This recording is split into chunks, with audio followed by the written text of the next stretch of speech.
২৪ বছর আগে ২০০২ বিশ্বকাপের প্রথম ম্যাচেও মুখোমুখি হয়েছিল ফ্রান্স সেনেগাল। ফ্রান্স তখন বিশ্বকাপের ডিফেন্ডিং চ্যাম্পিয়ন, ইউরো চ্যাম্পিয়ন। সেনেগালে তাদের সঙ্গে পেরে ওঠার কোনো কারণই ছিল না।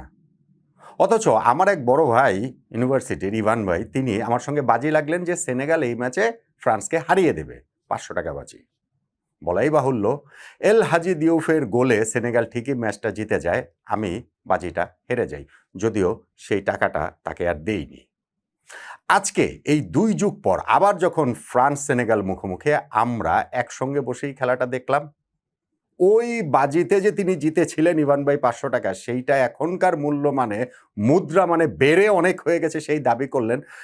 এবং আজকেও সেনেগাল ফ্রান্সকে হারিয়ে দেবে সেই আত্মবিশ্বাসে অনেকক্ষণ চিৎকার করলেন, গলা ফাটালেন। সেনেগাল খেলেছিল আসলে খুব ভালো, বিশেষত প্রথমার্ধটা। তবে সেকেন্ড হাফে ফ্রান্সের সামনে তারা স্রেফ উড়ে গিয়েছে। সুযোগগুলো যদি কাজে লাগাতে পারতো সেনেগাল, তাহলে ম্যাচের রেজাল্ট কি হতো আমরা জানি না। এইবারের ওয়ার্ল্ড কাপের আরও একটা অঘটন আমরা দেখতাম কিনা সেটা আমরা জানি না। তবে সেকেন্ড হাফে ফ্রান্সের যে অ্যাটাকিং ডিসপ্লে, তাদের যে কিলিয়ান এমবাপ্পে, মাইকেল ওলিসে এবং ব্রাডলি বার্কোলা, তিনি যে গিয়ে বদলি হিসেবে নামলেন, সবাই মিলে ডেজার্ট ডুইও রয়েছেন। আজকে একটু ডেম্বেলে একটু অফ ফর্মে ছিলেন।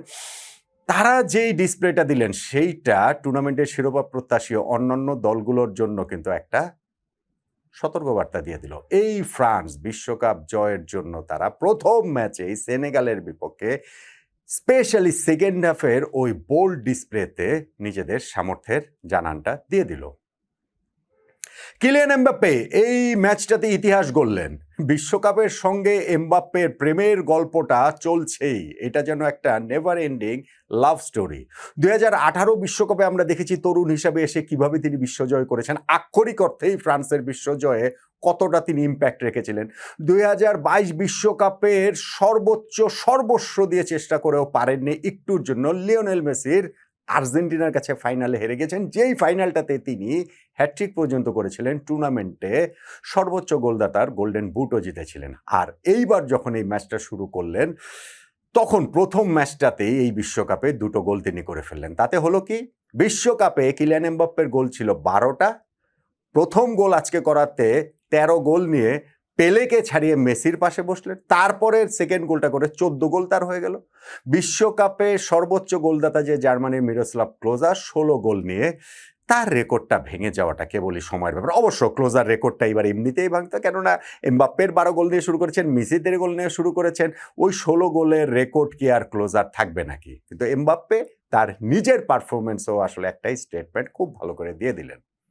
ক্লাব দল রিয়াল মাদ্রিদের হয়ে এই সিজনটা নাকি এমবাপ্পের ভালো কাটেনি। মানে ঠিক আছে, রিয়াল মাদ্রিদ শিরোপা জেতেনি, কিন্তু ভাই এমবাপ্পে ৪৪ ম্যাচে ৪২টা গোল করেছেন। খারাপটা কি কেটেছে? এবং বিশ্বকাপের প্রথম ম্যাচেও তিনি সেকেন্ড হাফটাতে যে ব্রিলিয়ান্ট ২টা গোল করলেন, সঙ্গে বার্কোলার গোল, ওইখানটাতেই ফ্রান্স 3টা গোল পেয়ে যায়। সেনেগালও একটা গোল শোধ দিয়েছে, ৩-১ গোলে ফ্রান্স ম্যাচটা জিতে গিয়েছে। কিন্তু যেটা আমি বলছিলাম, সেনেগাল যদি তাদের চান্সগুলো কাজে লাগাতে পারতো, তাদের যদি ভাগ্যটা একটু পক্ষে থাকতো, একটু যদি সহায়তা করত, প্রথম হাফে অন্ততপক্ষে তাদের ২ গোলে এগিয়ে যাওয়া উচিত ছিল। যেই শটটা নিয়েছিলেন নিকোলাস জ্যাকসন, সেই শটটা তো ফ্রেঞ্চ কিপার মাইক মিনেরকে কিন্তু বিট করেছিল, কিন্তু সেইটা বারে লেগে যায়। আচ্ছা ঠিক আছে, বারে না হয়ে লেগলো, কিন্তু সেটা রিবাউন্ড হয়ে এসে মিনিয়ের ফ্রেঞ্চ কিপারের আবার পায়ে লাগে।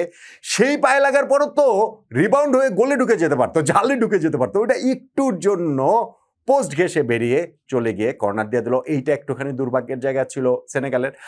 আর একেবারে ফার্স্ট হাফের লাস্ট মোমেন্টটাতে যেই ওপেন বারের মধ্যে, একেবারে ওপেন গোল পোস্টের মধ্যে যেই সুযোগটা ওইখানে সেনেগাল মিস করলো, ওইটা আসলে অমার্জনীয়। এবং এইরকম সুযোগ যদি আসলে মিস করে ফ্রান্সের মতো দলের বিপক্ষে, কোনো না কোনো পর্যায়ে গিয়ে কিন্তু এইটার খেসারত দিতে হয়। সেকেন্ড হাফে যেই খেসারতটা সেনেগাল দিয়েছে। সেকেন্ড হাফটা ফ্রান্সের জন্য ছিল নিজেদের ফিরে পাবার। প্রথম হাফটাতে তারা ক্লিক করতে পারেনি। সেকেন্ড হাফে যে তারা তাদের ওই অ্যাটাক কি বলা চলে যায়, প্লেয়ার পরিবর্তন করেছে তা না, বরং যে টিম টকটা দিদিয়ের দেশম তাদের কোচ দিয়েছিলেন সেইটা হয়তো বা ফ্রান্সকে ইন্সপায়ার করে থাকবে। এবং আমরা সেইখানটাতে শুরুতেই দেখেছি যে ওলিসের সঙ্গে এমবাপ্পের কি মানে সংযোগটা কত ভালোভাবে, কত নিখুঁতভাবে স্থাপিত হয়েছে। ওলিসে একটা শট নিয়েছিলেন, ব্রিলিয়ান্ট শট, সেটা গোল হওয়া উচিত ছিল লেফট সাইড থেকে, কিন্তু সেটা ঠেকিয়ে দিলেন মেন্ডি, সেনেগালের কিপার। ঠিক একই রকমভাবে ওলিসের একটা পাস থেকে এমবাপ্পেও কিন্তু পেইসে ভিতরে ঢুকে পড়েছিলেন এবং তিনিও যে শটটা নিয়েছিলেন সেইটাও সেনেগালের কিপার ঠেকালেন। একটা পেনাল্টি হলেও হতে পারতো অবস্থা তৈরি হয়েছিল। রেফারি অবশ্য পেনাল্টি দেননি, কিন্তু ভিআরে তাকে ওই দেখার জন্য আমন্ত্রণ জানানো হয় এবং সেইখানটাতে সাদিও মানে যে চ্যালেঞ্জটা করেছিলেন কিলিয়ান এমবাপ্পেকে, সেইটা রেফারি ফাইনালি গিয়ে আর পেনাল্টিটা দেননি। কিন্তু আমার কাছে মনে হয়েছে যে ধরেন 50-50 কিংবা ধরেন 51-49 আমার কাছে আসলে পেনাল্টির মতোই মনে হয়েছিল।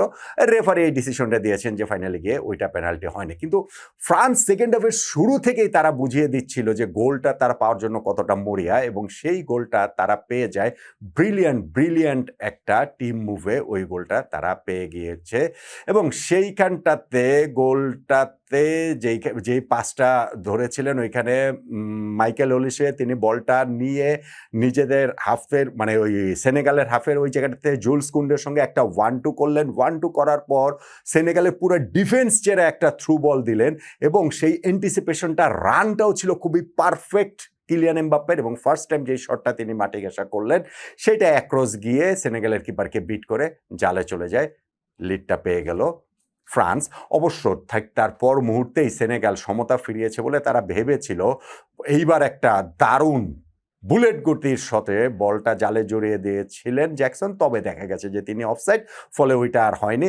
ফ্রান্স এরপরে সেকেন্ড গোলটা পেয়ে যায় ডেম্বেলের পরিবর্তে যখন বারকোলাকে নামানো হয়, এবং বারকোলা তিনি এই ম্যাচটাতে নেমেই একটা ইমিডিয়েট ইম্প্যাক্টটা তিনি রাখেন। এবং এইবারও ফ্রান্সের হচ্ছে গিয়ে থ্রু বলটা আরও একটা খুব ভালো থ্রু বল র্যাবিও যেটা দিয়েছেন, এবং আরও একটা খুব ভালো রান বারকোলার, এবং তিনি হচ্ছে গিয়ে সেনেগালের কিপারের সামনে গিয়ে একটা ডিং করেছেন, তার উপর দিয়ে দিয়েছেন, যেটা আসলে ইনফ্যাক্ট যদি আগে এমবাপ্পে করতেন তাহলে হয়তো বা তিনি গোল আরও একটা আগেই তিনি পেয়ে যেতেন। যাক, ওই ডিংকে বারকোলা গোলটা পেয়ে গেলেন, ফ্রান্স একটুখানি স্বস্তির নিঃশ্বাস ফেলার সুযোগ পেল। অবশ্য ওই জায়গাটাতে সেনেগাল একটা গোল ফিরিয়ে দিয়ে একটুখানি অস্বস্তি ফিরিয়ে এনেছিল বটে। এমবাপ্পে তখন একটা ব্রিলিয়ান্ট আর একটা গোল করলেন, যেইটা প্রায় মনে করেন 25 গজ 30 গজ দূর থেকে নেয়া একটা বুলেট গতির মাপা শটটাতে সেনেগাল কিপারকে বিট করে তিনি বিশ্বকাপে নিজের 14তম গোল তো করলেনই, একই সঙ্গে ফ্রান্সের ফুটবল ইতিহাসে সর্বকালের সর্বোচ্চ গোলদাতাও। এই 2 গোল করার মাধ্যমে তিনি হয়ে গেলেন অলিভিয়ার জিরুকে ছাড়িয়ে গিয়ে। তাহলে ফ্রান্সের এই যে গ্রুপটা, তারা কিন্তু বেশ কঠিন গ্রুপে পড়েছে, তাদের কিন্তু ওই পাথওয়েটাও বেশ কঠিন। এইখানটাতে সেনেগাল রয়েছে, এই গ্রুপটাতে নরওয়েও রয়েছে, ইরাক রয়েছে। আচ্ছা ঠিক আছে, ওইটাকে নয় আমি একটু সহজ ধরলাম, কিন্তু সেনেগালের সঙ্গে যদি কোনো অঘটনের শিকার হয়ে যেত ফ্রান্স, তাহলে কিন্তু তাদের পথ চলাটা কঠিন হয়ে যাবার আশঙ্কা ছিল। এবং প্রথমার্ধে তাদের যে পারফরমেন্সটা ছিল, সেই পারফরমেন্সে মনে হচ্ছিল 2002-এর পুনরাবৃত্তি না হয়েই যায়, আমাকে না বাজির টাকাটা দিতেই হয়। ওইটার সঙ্গে এখনকারটা মিলিয়ে টিলিয়ে ব্যাপক একটা দাবি আমার বড় ভাই ইভান ভাই করে ফেলতে পারতেন। কিন্তু সেকেন্ড হাফে ফ্রান্সের ওই পারফরমেন্সের কারণে বরং তিনি যেমন চুপসে গেছেন, ঠিক তেমনি ওয়ার্ল্ড কাপের শিরোপা প্রত্যাশী অন্যান্য দলগুলো তারাও আসলে বুঝতে পেরেছে যে এই ফ্রান্সের কাছ থেকে বিশ্বকাপ নেওয়াটা খুব সহজকম্য হবে না। অনেকগুলো দলই তো আছে, অনেকগুলো দলই তো থাকবে, কিন্তু ফ্রান্সের সেকেন্ড হাফটা স্পেশালি সেইটা নিঃসন্দেহে ফ্রান্স দলটাকে অনেক বেশি কনফিডেন্স দিবে এবং অন্যান্য দলের কাছেও ফ্রান্সের সামর্থ্যের বার্তাটা পৌঁছে দেবে। আর কিলিয়ান এমবাপ্পে বিশ্বকাপের সঙ্গে তার ওই নেভার এন্ডিং লাভ স্টোরি যে চলছে, সেইটাও অন্য দলগুলোর জন্য ভয়ের কারণ বই কি।